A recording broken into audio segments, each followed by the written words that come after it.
Right, okay. So we've covered an interesting amount of ground here, and what's striking about Turkey, as we can all imagine, is its extraordinarily interesting place between Europe and the Middle East, and between the emerging economies, as it were, the developing ones to the south of it, and the developed ones to the north of it. But before we come back to EGEMEN, I'd like to give Samir a chance to weigh in on some of the broader themes that you as a businessman see that should be at the top of our mind as we look at this region. So I think we have 10 minutes for the rest of our conversation, so brevity always a indeed, and I want to keep it short and macro. Make it 15, you said? 15. But here's the thing. Shirish said that he explained the oil and gas business, and so our minds are very dominated by that subject. And as we know, the crisis that we're facing in the Middle East is equally coming from there.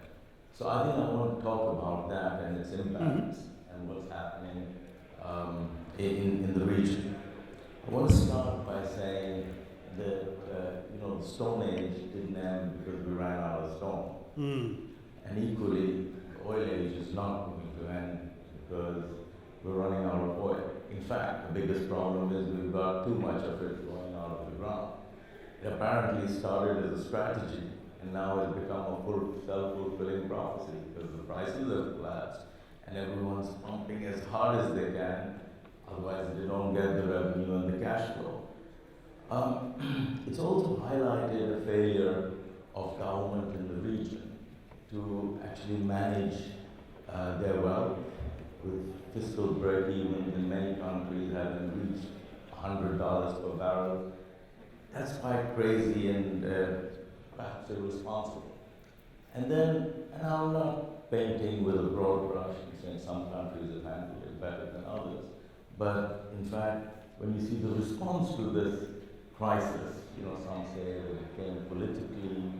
I said that maybe it's more man-made. But however it's come, it's here. So how are we dealing with it? And unfortunately, as a business house, we try and take a simple view. We're not economists, and we don't try and overdo or overanalyze this issue. And what we're seeing is that in addition to this, there's so much extra turmoil that exists in our region. Everyone talked a bit about Shia, Sunni, okay? We're all Muslims, but there are issues that are coming out on some countries' agendas, maybe Iran itself, maybe Saudi Arabia. It doesn't matter who's right, but at the end of the day, it's just adding to the risk. You see this whole mindset about oil prices and what's going to happen next. It's beginning to affect banks too. They're tightening up the liquidity. And so, in a sense, it's all becoming a self-fulfilling type of prophecy. In addition to that, responses from governments. Some of them are not that thoughtful. Some of them are just so predictable. I've not seen any move towards FDI or things that would actually sort of highlight the uniqueness of our countries in the region. So none of that is happening.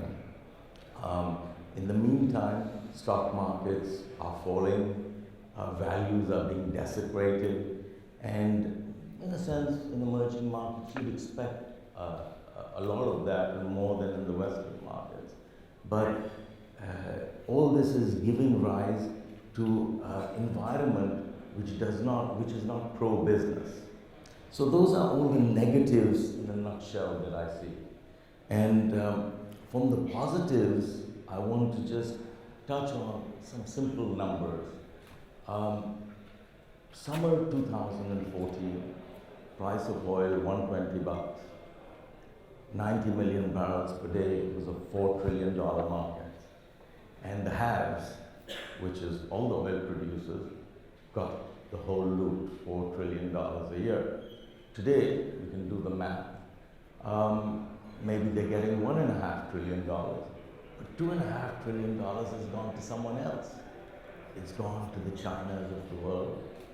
It's gone to India. It's gone to other countries, Germany, and other countries that I mentioned the powerhouses, but parts of Asia. There's a lot of this money filtering in, and it's going to play its role. And everyone's imagining, like we always do, markets and sentiments shoot one way and the other, and they overshoot every time. But it's going to make a difference, and we're going to see it. The hedge funds, in fact, actually believe every day is Christmas. It depends on the nationality of the hedge fund. They have Eid also, and Yom Kippur, and all those good things. But that's how it is for them every day. It's the short of the century. They're killing stocks, they're killing oil prices, and they're making so much money in the back of this. So you don't really know what the actual price of oil is. But I assure you, the day there is an event that is going to scare them into covering their shorts, you will see the price of oil move exponentially. So when's that going to come? It's going to be a bit, I believe, and in addition, shale oil and all those dynamics have capped the eventual place where oil can go. But I do believe that this move will come, and this is the catalyst of change that Shashi may have alluded to in a different way, on non-war, non-massive confrontation that actually forces governments in our region to start thinking, because they cannot afford any longer to operate in the way that they operated before. Now these will be options that they will be facing.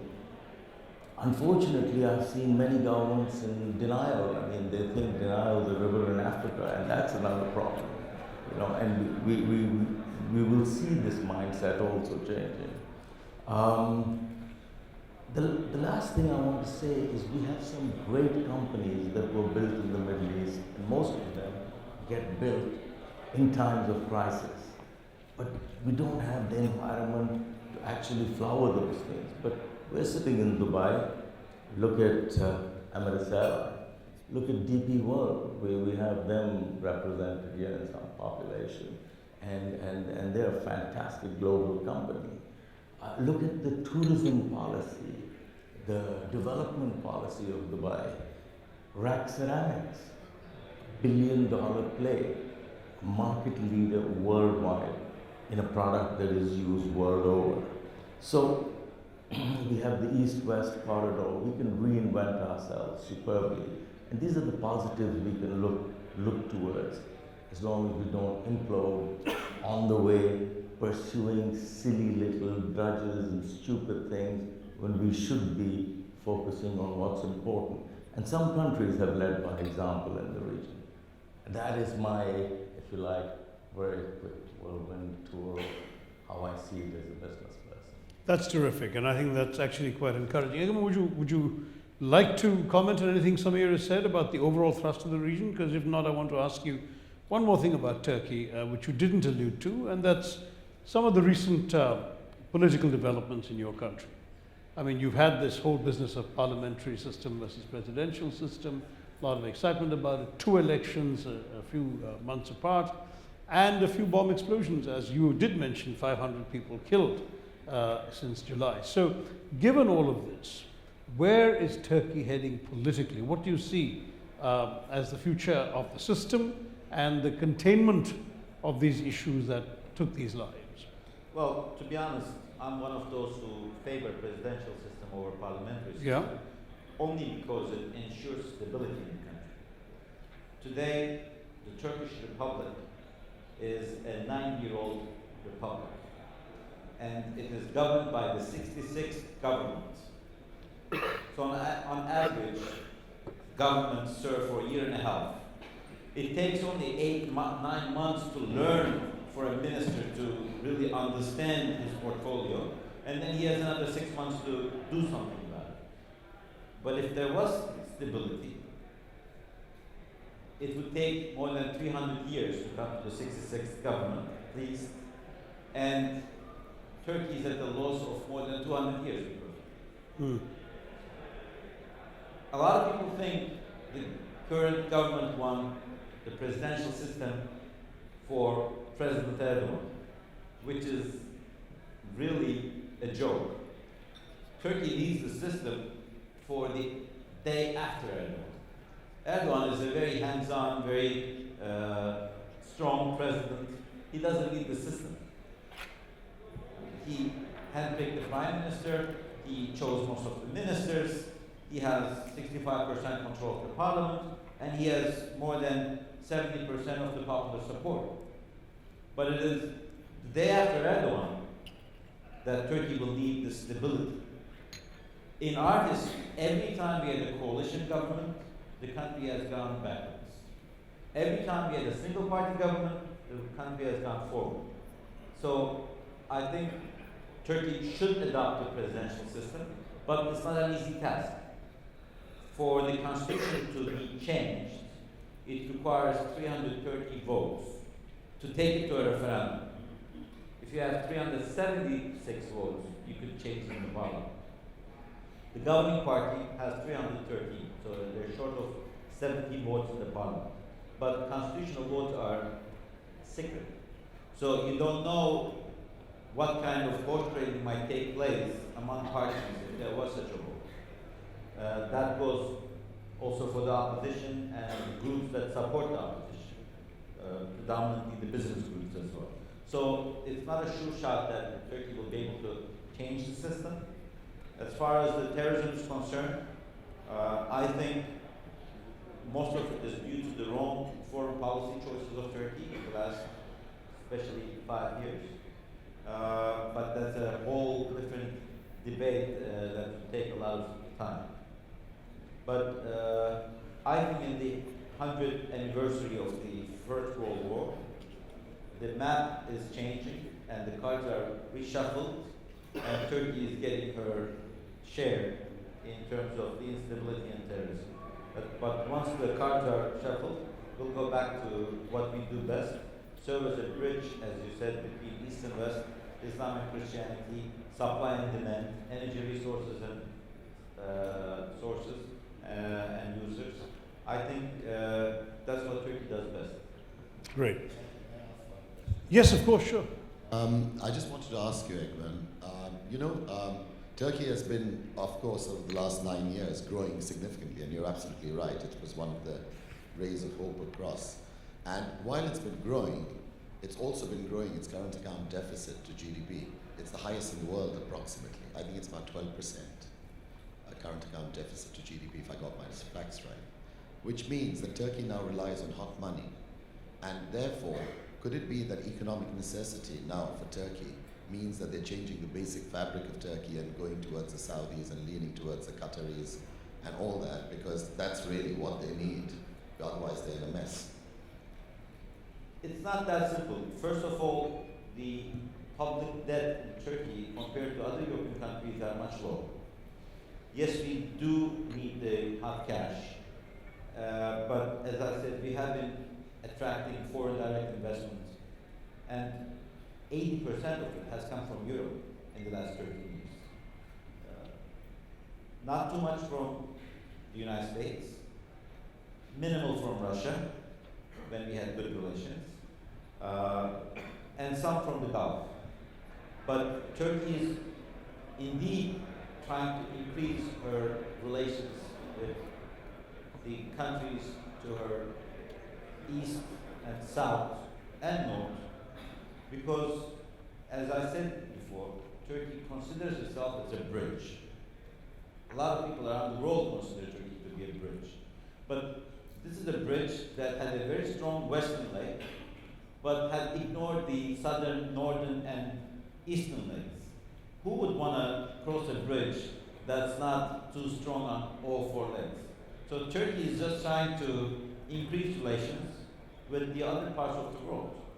The same year that the Organization of Islamic Conference elected a Turkish citizen as the Secretary General, it is the same year Turkey started her EU negotiations, East and West. It's a balancing thing. And it's also another secret that President Erdogan is a pious Muslim, and he wants to establish better relations with other Muslim nations. That's only natural. And since you were Minister of EU Affairs previously, it would also just be interesting to get your comments on where you see, what do you think Turkey would get into the EU? Because from a layman's perspective, we actually think having Turkey in the EU would have been really good, because it would have been something. But I mean, do you think that this is an achievable dream? To be honest, Shirish, I served as Turkey's Minister for Europe and Chief Negotiator for 5 years. I could not say it even to myself during those 5 years, but now that I'm free, neither Europe wants Turkey in, nor Turkey would want to join this club. But I always argued that EU is Turkey's dietitian. When we are overweight, we go to a dietitian who gives us a prescription on what to do, what to eat, how much to exercise, and so forth, and it helps us become healthier. EU has a very good prescription called the acquis. It took them years to come up with the rules and regulations on everything, from the food safety to democracy to human rights to putting filters in the factories. Turkey should apply the EU rules to become a better country, but we have to be realistic. Europe is not ready for 80 million Muslims. And why is Turkey not ready to join the EU? Because EU is a dietitian who is not following her own prescription, is overweight, has clogged arteries, and has a lot of problematic problems. Psychological as well. Well said, well said. Are we wrapping up, Shirish? I don't think